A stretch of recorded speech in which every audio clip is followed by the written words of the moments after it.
Diva 3, aka Tantalizing Eyes 3 here, or Tantalizing Eyes MUA. Have many different names.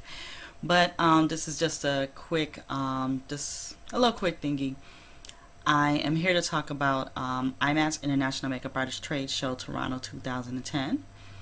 And I got a chance to go this past weekend.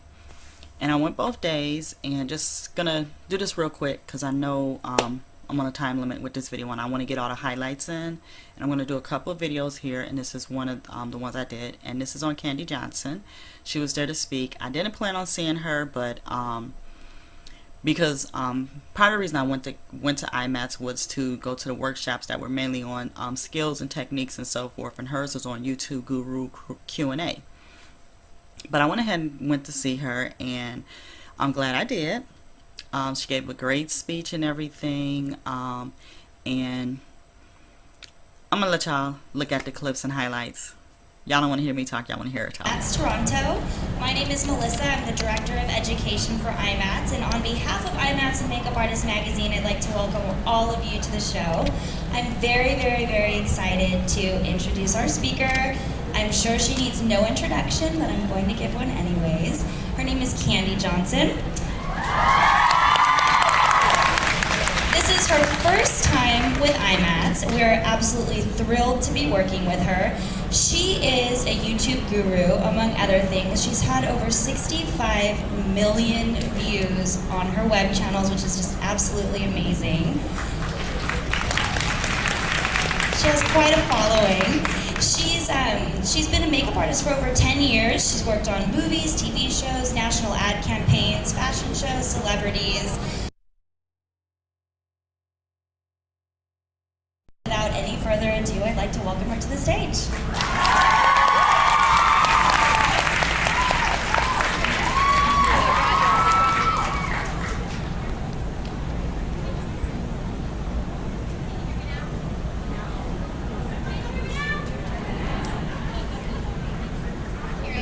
Oh, you can hear me! Hi! How are you guys doing today? You guys could do so much better than that. I want you to make people out there wonder what's going on in here. I'm going to pretend I'm going to ask you again. How are you guys doing today? I'm so excited to be here at IMATS. There's something magical about trade shows for industry things that you're in, because that's how I got my start doing makeup. How many of you guys know my story, how I got started? Yay, a lot of you guys. I'll go over a really fast version of how to do things. Basically, I was doing hair, I didn't like it, and I was almost done with going to beauty school. So, the thing is do you ever notice how when you have like a guy friend, or anybody, any opposite sex friend that isn't very attractive, and you're really comfortable around them, like you don't really care if you say your favorite movie really instead of like whatever they want to hear. And then you have that cute friend that you're really attracted to, and you're like super not yourself around them, you know? This is how it was for me and makeup. It was like the thing that made me nervous because it was so dear to me. Hair, I was like, who cares? It's not really my thing. But I went to this hair show anyway. So I was going and I'm talking to all the people at the show, and I'm going up to all the biggest bigwigs of the hair people, and I don't care because if they tell me no, it's not my dream thing, you know? So each one I was like, hey, this is my thing, I'm almost done with beauty school. Could I have a job at your fancy, schwanky salon where you only do celebrities and make billions of dollars? And they were like, oh sure, call me as soon as you graduate. And I was like, are you serious? You just, what?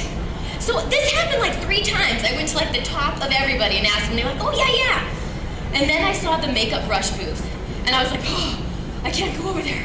There was like the cute boy in the room. I was like, I can't go talk to him. I found like a million reasons. I'm like, no, they're way too busy. I should probably go pee one more time.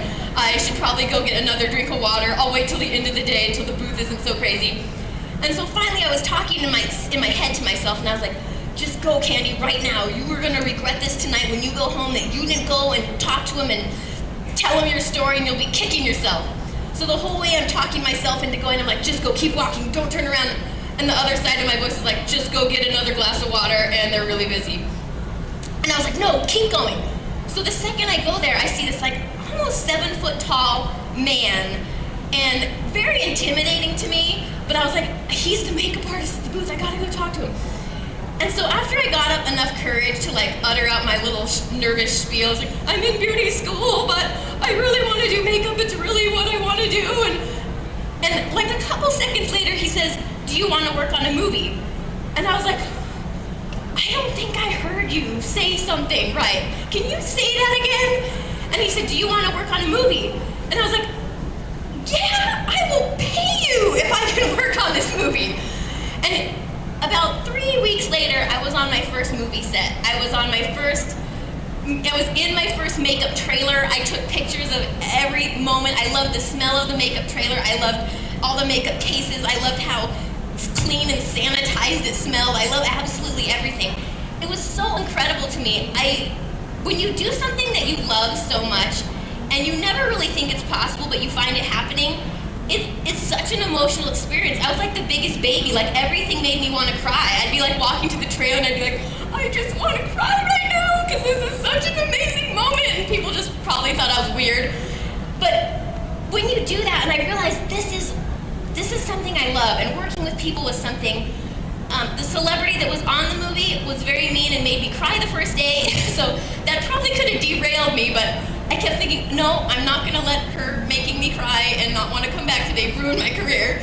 So as I started going and I started working on more and more movies and more in TV shows and things started rolling into one another, I'd just be sitting there sometimes and I was like, is this really what I'm doing? Like, am I really working with celebrity people? And they wouldn't even make me nervous. Like after a point, I'd just be like, oh yeah, they're just like another real person. I was like, do you realize who you just worked on today? And you were just like, oh hey, you know, what's your favorite color? Like,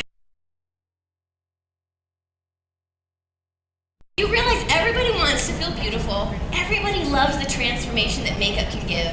And it truly is, it's more than just glamorizing up people to look fancy and have crazy killer eyebrows. You know, it's really about making somebody feel beautiful. And when you let somebody shine from the inside, there is something that you can see physically change in a person's whole face.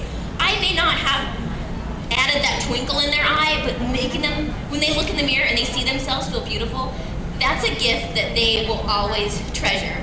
And when I started YouTube, I didn't really know what was going on YouTube. And one of my friends said, you should check out this girl that's in London, Lauren Luke, on the BBC. Have you heard of Lauren Luke, Hennessy 81? And so I watched the show and I was like, are you kidding me? Like, I thought YouTube was like where people go to be like, hey, look, I fell off my skateboard. Like, oh, look at my cat was peeing on my shoe. Like, weird stuff. And so to hear that people were like going there to learn how to put eyeshadow, I thought, are people watching this? And then I logged on and I watched her videos and I fell in love with her. I'm like, she's the most adorable person in the world. I want to be her best friend. I want to sit next to her and hear her dog snoring in the background. And that night, I remember I talked to one of my friends and he was like, you should do a video, do it tonight. And I was like, oh yeah, I'll do it later. I don't even know how to turn my video camera on, or I don't even know how to make it go from your video camera onto your computer. And he was like, just make the video. So I did, and the crazy thing was, is like in the next few weeks, I was so excited when like 10 people watched my videos, and I was like, 10 other people watched my videos besides myself! And then my friend was like, Kandee, haven't you checked it 8 times to see if anybody watched your video? And I was like, oh yeah, okay, so I watched it 8 times and you watched it twice. No one's watched my videos. And then I remember like, all of a sudden, I don't know, I don't really know how it happened, but the numbers started like doubling and tripling. And soon I was like, oh my gosh, 1,000 people. And it was like 50,000 people. And when I had 100,000 people, I couldn't even like imagine in my head what 100,000 people look like. I'm like, is that a high school? Is that a small town? Is that like half a football stadium? I don't know what that is. But the most amazing thing happened is through starting doing makeup, it became so much bigger than that. And I've had girls, the most amazing story I've ever heard, and then I'll let you guys do all the question and answer things for me, is she sent me something and she said, this is really hard because it makes me want to cry when I tell the story, but she was going to kill herself and she wanted to be beautiful when people found her. And she had looked on YouTube how to do makeup, and it just so happened that she saw one of my videos. And she said, I started watching one of your videos and then I saw your video on making cupcakes and all these videos on random things. And she said, I found myself 6 hours later at 4 in the morning and I hadn't killed myself. And even though I started watching you for makeup, I felt happier, and something decided that I have something to live for after that. And that was the greatest honor, because to be told that you made somebody pretty is an incredible feeling, but to be told that something as small, or people can say, oh, makeup, it's such a vain thing, and blah, it's so superficial, but to know that something is so beautiful in that it could have saved somebody's life just by a quick search on YouTube has been the most amazing gift to me ever. And just hearing stories like that is so amazing, to see that every person wants to feel beautiful, everybody wants to feel special and amazing, and it's such a gift and honor. And if you guys are here and you're interested in becoming makeup artists, or you are, or this is just something that you love, know that it's a passion, it's an art. It's not just something like, oh, I'm putting glitter to go out on the night to a nightclub. This is something amazing that can transform lives. It's an art form. So many times I've been like depressed or sad or not having a good day, and the funniest thing is when I put my makeup on, it's like a peaceful moment of meditation or something for myself. Like, I can just sit there and draw a cat eyeliner, I can do whatever sparkles, play around, and the best part is if you mess up, you just wipe it off and you do it again. It's like not like making a big mistake in life. You're like, oh shoot, I'm gonna regret that for years. This is so easy. You're like, oh, I made a blurry mess, I'll just fix that, and in 2 seconds we're back to normal again. So I just want to let you guys know that if anybody's discouraging you or telling you that makeup isn't a real job, it isn't a real career, I'm here to tell you I have so many friends that are making a living, and they're making more money than their friends that have gone to 4-year college programs to have a career doing this. And when it's your passion and you love it, it shows, and people will feel it, and people will want to work with you. They'll want to hire you on movie sets, on TV shows, to be a part of their entourage, to travel with them. How many of you guys are makeup artists right now? That's a lot. How many of you guys want to be makeup artists? Yay! Starting today, you can be. This can be your first official step. You're officially at a makeup artist trade show. When you leave, you're officially makeup artist now because you've gotten product and great deals. And I'm going to go over a few things that are my absolute favorite products too. And some of them are here, so I suggest that you guys go and buy them, because I've been to other IMATS shows before, and the one in LA is like craziness. Like, it is so humongous and crazy. Like, you can't even see booths. There's so many people, you can't walk up. They sell out of things within hours. So I don't know how crazy this one is, but I would definitely suggest there's some favorite booths I would love to go to. This is probably a question that I get asked a lot, so I'll just start off with it now. Your tools are a great investment, so you have to invest in great things to get great results. And nothing is more amazing than when you see a difference in something you're using and you're like, wow, that came out so much better.